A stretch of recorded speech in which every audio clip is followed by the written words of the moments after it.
හයි ඔයාලා මොනවද කියන්න තියෙන්නේ? ඔයාලා කියන්න අපිට හම්බ වෙන්නේ යනදේ පිරිනමෙන්ද? කොල්ලෙක්. ෂුවර්ද? තව චුට්ටක් දාකින් කියන්නම් කිව්වා. කෙල්ලෙකුද? කවුරුත් කවන්නේ. හයි කොහොමද? ඔයාලා ගොඩාක් ආදරෙන් පිළිගන්නවා මගේ YouTube channel එකට. ඉතින් මම ඔයගොල්ලන්ට කලින් කිව්වා මගේ මුල් ස්කෑන් ටික කොහොමද උනේ කියලා. ඉතින් අද මම කියන්න යන්නේ මාස 5ේදී කරන මගේ අනිත් ස්කෑන් එක මම කොහොමද කරගත්තේ කියලා සහ ඊට පස්සේ මම කොහොමද ඉතුරු ස්කෑන් වලට ඩේට් දාගත්තේ ඒ ස්කෑන් කළාද කොහොමද විස්තර ටික තමයි මම කියන්නේ.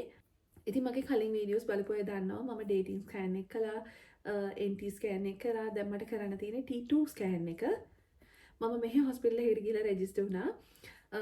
එතෙන්දී ඒගොල්ලෝ එතනදි තව දෙයක් කියන්න ඕනේ සමහර හොස්පිටල් වල ෆිසිකල් ගිහිල්ලා රෙජිස්ටර් වෙන්න හැදුවට රෙජිස්ටර් වෙන්න දෙන්නේ නැහැ. ඒගොල්ලෝ කියනවා ඔන්ලයින් ඒගොල්ලෝගේ වෙබ්සයිට් එක through රෙජිස්ටර් වෙන්න. එතකොට ඒගොල්ලෝ ඒක අප්‍රූව් කරාට පස්සේ අපිට අපොයින්ට්මන්ට් එකක් ලැබෙයි කියලා.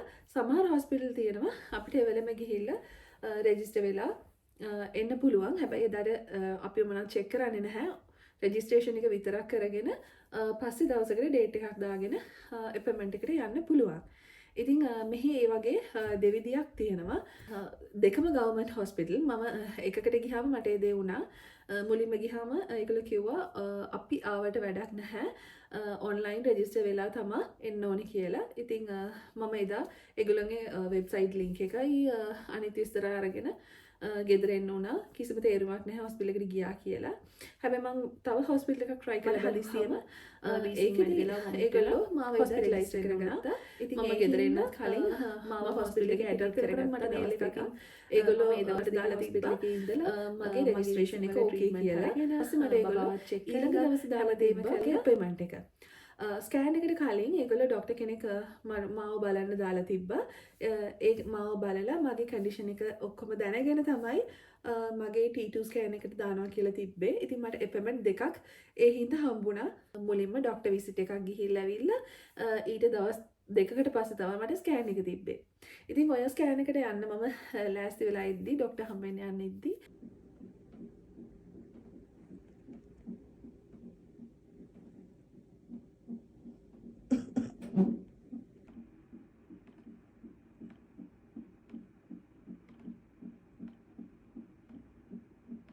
හොස්පිටල් එකෙන් පිටත් වෙච්ච හින්දා මට අර ඩොක්ටර් විසිට් එකට යන්න අවශ්‍යතාවයක් තිබ්බේ නැහැ. අපොයින්ට්මන්ට් එක පෙන්නලා මම කිව්වම මට ඩොක්ටර් එන්න කියලා තියෙනවා කියලා. උදේ අපොයින්ට්මන්ට් එකක් තියෙනවා කිව්වම එයාලා කිව්වා නැහැ ඒක අවශ්‍ය වෙන්නේ නැහැ. මේ වෙනකොට ඔයාව සම්පූර්ණයෙන්ම ඩොක්ටර් චෙක් කරලා බලලා ඒගොල්ලෝ හැමදේම මගේ විස්තර ෆයිල් එකක් හැටියට ඒගොල්ලෝ දැන් ළඟ තියාගෙන ඉන්නේ. මොකද මම හොස්පිටලයිස් වෙච්ච හින්දා. ඉතින් ඒ හින්දා ආය අමුතෙන් ඩොක්ටර් බලලා මුල ඉඳන් කරන්න ඕනේ නැහැ. ඒ හැම දෙයක්ම මේ දවස් දෙක ඇතුලේ සිද්ධ වුණා කියලා කිව්වා. ඒ හින්දා ඒක ඒගොල්ලෝ පෑනකින් කපලා මට කිව්වා ඔයා ස්කෑන් එකට විතරක් එන්න තව දවස් දෙකකින් හෙට උදේට එන්න අවශ්‍ය නැහැයි කියලා. ඉතින් මම ඔහොම ගෙදර ඇවිල්ලා ඊට පස්සේ ගියා මගේ ස්කෑන් එකට. සාමාන්‍යයෙන් මෙහි ස්කෑන් එක ලංකාව වගේ නෙවෙයි. ඊළාවි ඩොක්ටර් හිටපු රූම් එකේ කරපු ස්කෑන් එක ගොඩාක් වෙලා වැඩි කැපැසිටි කෙනෙක් ස්කෑන් එකක් විනාඩි 45 පැය වගේ ස්කෑන් එක කරන්න ඩොක්ටර් චෙක් කරන වෙලාවල් තියෙනවා. ඉතින් ඒ හින්දා තමයි මෙච්චර වෙලාවක් අපිට වේටින් ඉන්න වෙන්නේ. ඉතින් මගේ chance එක ආවහම මම ගියා. ගියාම ඩොක්ටර් මගෙන් ඇහුවා ගර්ල් කෙනෙක්ද බොයි කෙනෙක්ද කියලා දන්නවද කියලා. ඒ වෙද්දි මම දැනන් හිටියේ නැහැ මට හම්බ වෙන්නේ ඉන්නේ කවුද කියලා. මම කිව්වා මම දන්නේ නැහැ ඩොක්ටර් කියලා. ඊට පස්සේ කිව්වා දැනගන්න ඕනේද කියලා. මම කිව්වා ඒක දැනගන්නත් එක්කයි සහ මගේ T2 ස්කෑන් එකටත් එක්ක ඒ දෙකම බලාපොරොත්තු ස්කෑන් එකේ තත්ත්වය බලා ගන්නත් එක්ක ඒ දෙකම බලාපොරොත්තුෙන් තමයි ආවේ කියලා. ඉන්න ඉස්සරහා තියෙන රූම්ස් වල ඩොක්ටර් කෙනෙක්ගෙන් හෝ වෙන ස්කෑන් රූම් එකක ඒ අවශ්‍ය කරන ස්කෑන් එක තියෙනවා නම් ස්කෑනර් මැෂින් එක තියෙනවා නම් මට එන්න කියන්නම් කියලා ඩොක්ටර් ගිහිල්ලා බලලා අපිට ඒ රූම් එක දුන්න පාවිච්චි කරන්න කියලා ඩොක්ටර් කිව්වා කියන්න අපිට හම්බෙන්නේ ගෑල්ල ඩොක්ටර් පාවිච්චි කරන ඩොක්ටර්ගේ රූම් එකේ තියෙන ස්කෑන් එකට වැඩිය පවර්ෆුල් එකක් තමයි අරක. ඒකින්ද ඒ රූම් එකට එන්න කියලා. ඊට පස්සේ මමයි හස්බන්ඩ්යි ඒ රූම් එකට ගියා. ගිහිල්ලා ડોක්ටර් මගේ සම්පූර්ණ විස්තර ගත්තා. කවුරුත් කවන්නේ මම හරි දැන්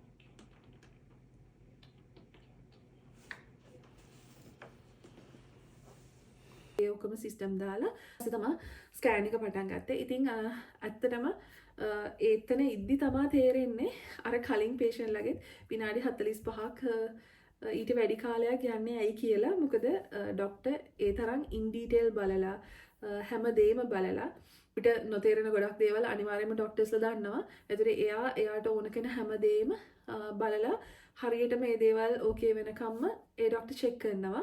ඉතින් මගෙත් ස්කෑන් එකට විනාඩි 45ක් ගියා.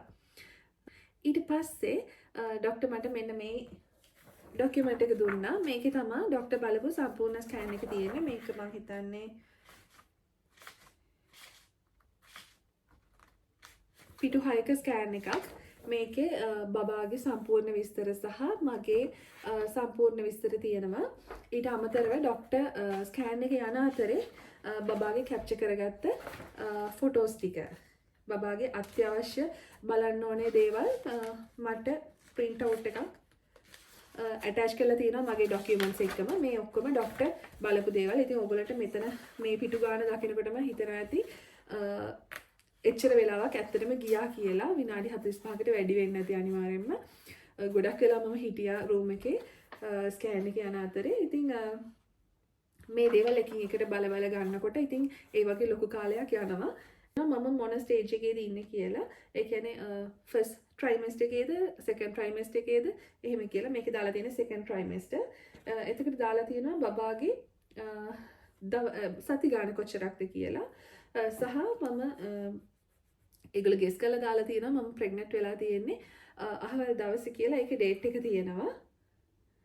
මීට කලින් මට තිබ්බ ලෙඩ මට බබාලා ඉන්නවද තව සහ මට මීට කලින් ප්‍රෙග්නන්සි සම්බන්ධයෙන් ප්‍රශ්න වෙලා තියෙනවද කියලා මේකේ අහලා තියෙනවා. ඒකට මම දීපු උත්තර මේකේ ෆිල් කරලා තියෙනවා ડોක්ටර්. ඉතින් මේකේ තියෙනවා බබාගේ බර උස්ස ඒ හැමදේම ડોක්ටර් මෙන්ෂන් කරලා තියෙනවා. ඉතින් මේකෙන් කොපීස් දෙකක් මට දුන්නා. එකක් මට තියාගන්න සහ ආයේ මට තියෙනවා T3 ස්කෑන් එක. ඒකට මට එන්න කිව්වේ තව මාස දෙකකට පස්සේ. සාමාන්‍යයෙන් සති 32 34 වගේ කාලෙකදී කරන ස්කෑන් එකක් තමයි T3 කියන්නේ. ඉතින් මට ඒකට මාස දෙකක් ටයිම් එක තියනවා කියලා කිව්වා. මම ડોක්ටර්ගෙන් අහුවා මම ආපහු කව දෙන්න ඕනි කියලා. එතකොට තමයි කිව්වේ මාස දෙකකින් අපොයින්ට්මන්ට් එකක් දාගන්න කියලා රිසෙප්ෂන් එකෙන්.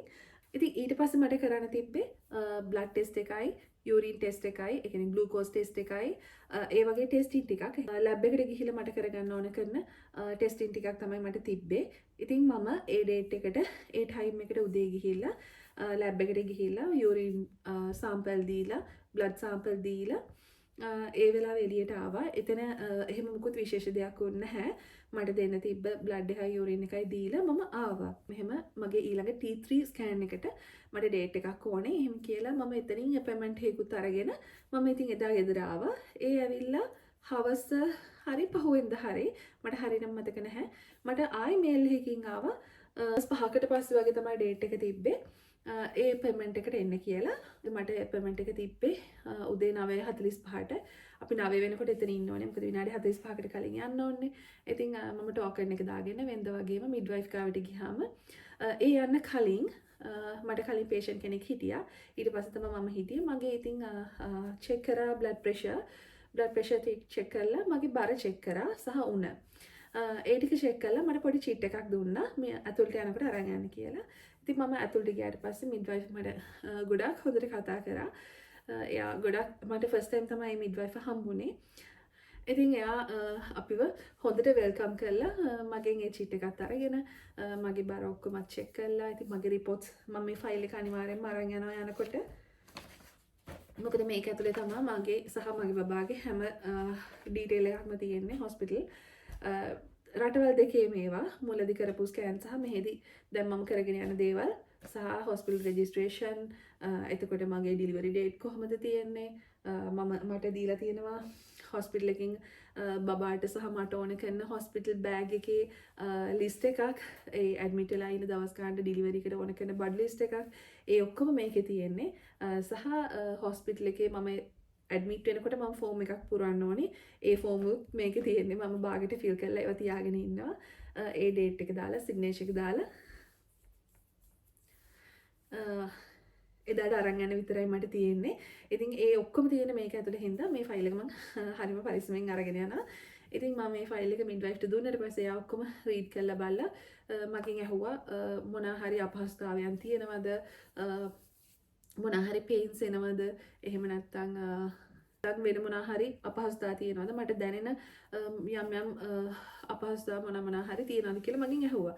ඉතින් මං කිව්වා මට එහෙමනම් මොනවත් අපහසුතාවයවල් නැහැ කියලා. ඉතින් එතකොට ડોක්ටර්ට පෙන්නන මිඩ්වයිෆ්ට පෙන්නනවා සිස්ටම් එකේ මම ඊට සති ගානකට කලින් හොස්පිටල් ඇඩ්මිට් වුණා කියලා. ඊට පස්සේ මගෙන් එයා ඇහුවා ඇයි හොස්පිටල් ඇඩ්මිට් වුණේ මොකද රීසන් එක කියලා. මං කිව්වා මට වීසින් වැඩිලා හොස්පිටල් ඇඩ්මිට් වුණා. එහෙම කියලා. ඉතින් ඊට පස්සේ එයා ඇහුවා දැන් හොඳයිද කොහොමද කියලා. මං කිව්වා දැන් හොඳයි. දැන් ප්‍රශ්නයක් නැහැ එහෙම කියලා. ඉතින් ඒකට මොනවා හරි ට්‍රීට්මන්ට් ගන්නවද කියලා ඇහුවා. මම කිව්වා මම ඉන්හෙලර් එකක් මං ගාව තියාගෙන ඉන්නේ. ඕනේ වුණොත් පාවිච්චි කරන්න. එහෙම නැත්නම් මම දිගටම මේ වීසින් වලට බේත් ගන්න කෙනෙක් නෙවෙයි. මට වින්ටර් එකට අනිවාර්යෙන් වීසින් වැඩි වෙනවා පොඩ්ඩක්. සීතල සහ හිම එක්ක මට ඒ දේ වැඩි වෙනවා. මට කලිනුත් වෙලා තියෙනවා එහෙම කියලා. ඊට පස්සේ මගේ අර මම කලින් දීපු බ්ලඩ් එකේ යූරින් වලයි රිපෝට්ස් ටික සිස්ටම් එක through ඇවිල්ලා තිබ්බා. ඉතින් සිස්ටම් එකෙන් බලලා කිව්වා රිපෝට්ස් වල ප්‍රශ්නයක් නැහැ. යූරින් එකේ චුට්ටක් සීනි තියනවා වගේ පෙන්නනවා. මේ එහෙම කියනකොටම හස්බන්ඩ් කිව්වා හැබැයි මෙයා කාලා ඇවිල්ලා තමයි යූරින් එක දුන්නේ කියලා. මොකද මට කොහෙදිවත් මට මේල් එකකින්වත් එතනදිවත් මගෙන් ඇහුවේ නැහැ ඔයා ෆාස්ටිං ඉඳලා දාවි කියලා. ඉතින් මම ඇත්තටම එදා උදේ කෑම කාලා ගියේ. මම කෑවේ බත් අනික බත් කාලා ගියේ. මට හස්බන්ඩ් එවලෙත් hina වුණා. බත් ගිලලා ඇවිල්ලා යූරින් එක දීලා තියෙන්නේ කියලා. ඉතින් මට ඊට පස්සේ මිඩ්වයිෆ් කියපු දේ තමයි ආයෙ යූරින් එකක් දෙන්න ෆාස්ටිං 12 hours ෆාස්ටිං ඉඳලා කියලා. මම ආපහු ඇවිල්ලා යූරින් එක දෙන්නම් කියලා. ඊට පස්සේ එයා මට දුන්නා කොලයක් මාසේ ගානේ බ්ලඩ් එක ග්ලූකෝස් එක චෙක් කරන්න කියලා මට කොලයක් හදලා දුන්නා. ඊට මිඩ්වයිෆ් මට දුන්නා මම දැන් කොහොමද යූරින් එකක් දෙන්න ආපහු මට යන්න වෙනවනේ ෆාස්ටිං ඉඳලා. ඊට පස්සේ එයා කිව්වා මන්ත්ලි අනිවාර්යයෙන්ම ඩිලිවර් එක වෙනකම්ම බ්ලඩ් එකයි ග්ලූකෝස් එකයි චෙක් කරගන්න කියලා. ඒකටත් මට ලෙටර් එකකින් දුන්නා මේක ලැබ් එකට දෙන්න ඕනේ මම ගිහිල්ලා හැම මාසෙකම මගේ ඒ රිපෝට්ස් ටික ගන්න ඕනේ කියලා. මිඩ්වයිෆ් එක කතා කරලා මගේ බබාගේ කන්ඩිෂන් එක කොහොමද අපේ දැන් ඩිලිවරි එක කොයි කාලේ වගේ වෙයිද කියලා මම ආපහු එයාගෙනුත් අහලා බැලුවා. ඒත් මට ගෙස් කරලා ඒගොල්ලෝ හදලා තියෙන විදිහට සිස්ටම් එකෙන් බලලා මට ඩේට් එකක් කිව්වා. ඉතින් ඒ විස්තර අහලා මම මිඩ්වයිෆ් එක කතා කරලා සම්පූර්ණ මට අවශ්‍ය කරන දේවල් අහලා මම එතනින් එළියට ආවා. මට තියෙනවා එතකොට ලබන මාසේ T3 ස්කෑන් එක. ඒ කියන්නේ සති 30 ගානෙන් මට කරන්න තියෙන ස්කෑන් එක.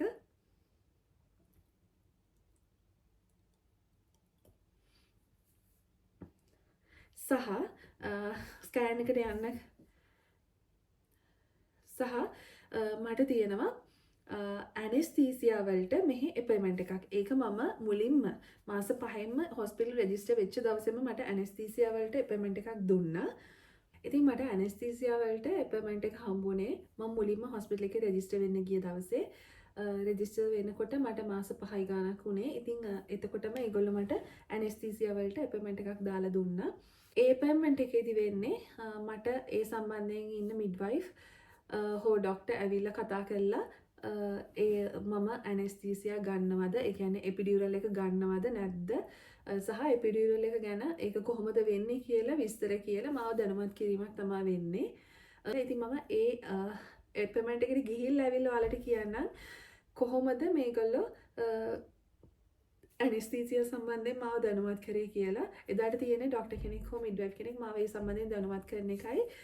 මගෙන් අහනවා එපිඩියුරල් එක ගන්නවද නැද්ද කියලා. ඉතින් තාම මම හිතන ගමන් ඉන්නේ. මොකද නෝමල් ඩිලිවරි එකක් තමයි වෙන්නේ මේ රටවල කවදාකවත් මේ රටවල කොහොමදවත්ම C section එකකට යන්නේ නැහැ. ඉමර්ජන්සි එකකදී ඇරෙන්න C section කරන්නේ නැහැ. ඉතින් නෝමල් ඩිලිවරි එකකට යනකොට අවශ්‍ය කෙනෙක්ට එපිඩියුරල් ගන්නත් පුළුවන්. අවශ්‍ය කෙනෙක්ට තවත් කෙනෙක්ට එපිඩියුරල් නොගෙන ඉන්නත් පුළුවන්. ඉතින් මමත් හරියටම තාම තීරණය කළා නැහැ. මමත් අපොයින්ට්මන්ට් එකට ගිහිල්ලා ඒගොල්ලොත් එක්ක කතා කරලා බලලා තමයි එහෙම වුණා. මම ඕකේ වුණොත් එදාට ඒගොල්ලෝ මට දෙනවා සයින් කරන්න. මම ඕකේ නැත්තම් ප්‍රශ්නයක් නැහැ. මට නෝමල් ඩිලිවරි එක ඒ විදිහටම කරගෙන යන්න පුළුවන්. ඒගොල්ලෝ එදාට කරන්නේ මාව දැනුවත් කරන එක විතරයි. ඉතින් තාම මමත් හිතනවා මමත් දන්න අයගෙන් අහලා බලනවා. සමහරු මම දන්න ගොඩක් අය නෝමල් ඩිලිවරි තමයි කරලා තියෙන්නේ එපිඩියුරල් නැතුව. ඒත් මම වීඩියෝස් වලින් දැකලා තියෙනවා සමහර අය රටවල් වල ඉන්න අය එපිඩියුරල් එක නෝමල් ඩිලිවරි එකක් කරපු අය. ඉතින් ඒ සම්බන්ධයෙන් මම තාම හිතන ගමන් ඉන්නේ. ඉතින් මම ඕගලන්ට වැඩි විස්තර එපිඩියුරල් එකක් එක්කද කරන්නේ කොහොමද කියලා සහ ඇනස්තීසියා අපොයින්ට්මන්ට් එකේදී මට මොනවද ඒගොල්ලෝ කියන්නේ කියලා අපොයින්ට්මන්ට් එකට ගිහිල්ලා ඕගොල්ලෝ දැනුවත් කරන්න. දැන්ට මම ඕගලන්ට අද කිව්වේ මගේ T2 ස්කෑන් එක සහ මම මෙහි හොස්පිටල් එකේ රෙජිස්ටර් වෙච්ච එකේ විස්තරේ බලමු. මම ඊටු විස්තර ඕගලන්ට ඉස්සරහ අපොයින්ට්මන්ට් එකට ගිහිල්ලා ඇවිල්ලාම කියන්නම්. එතෙන්දී මගෙන් මොනවද ඇහුවේ මොනවද උනේ ඒ විස්තර. ඉතින් ඔයත් නෝමල් ඩිලිවරි එකක් නම් කරේ එපිඩියුරල් එක මට ඒක ගැන කමෙන්ට් එකක් තියලා යන්න අනිවාර්යෙන්. මොකද මටත් දැනගන්න අවශ්‍යයි එපිඩියුරල් එක ගන්නකොට ඒක පස්සේ ප්‍රශ්නයක් වෙනවද මම අහලා තියෙනවා කොන් දෙකක් වුම එහෙම වෙනවා කියලා. ඉතින් මටත් ඒ ගැන විස්තර දැනගන්න ඕනේ. එහෙම නැතුව නෝමල් ඩිලිවරි එකක් ඒ කියන්නේ එපිඩියුරල් නැතුව නෝමල් ඩිලිවරි එකක් කරපු අම්මා කෙනෙක්ද කියලා මට කමෙන්ට් එකක් තියලා යන්න. එතකොට මට ඕගොල්ලන්ගේ විස්තරත් එක්ක තව අයිඩියා එකක් ගන්න පුළුවන් මේකේ හොඳ නරක සහ යම් යම් ඉෆෙක්ට් එන්න පුළුවන්ද පස්සේ කාලෙක කියලා මටත් දැනගන්න පුළුවන්. ඉතින් මම අදට ගිහිල්ලා එන්නම්. ඊළඟ වීඩියෝ එකකින් අපි හම්බ වෙමු. ඊළඟ වීඩියෝ එක ගොඩක් දුරට ඇනස්තීසියා සම්බන්ධයෙන් සහ මම දැන් බඩු ගන්න යනවා. බඩු ගන්න යන එක සම්බන්ධයෙන් තමයි එන්නේ. ඊට පස්සේ මගේ T3 ස්කෑන් එකේ විස්තරත් මම ඔයගලන්ට අරන් එන්නම්. ඊට පස්සේ තියෙන ඉතින් ඩිලිවරි එකේ විස්තර කියන්න තමයි. ඉතින් ওই විදිහට තමයි මගේ ප්‍රෙග්නන්සි ජර්නි එකේ ලාස්ට් ට්‍රයිමස්ටර් එක ගෙවිගෙන යන්නේ.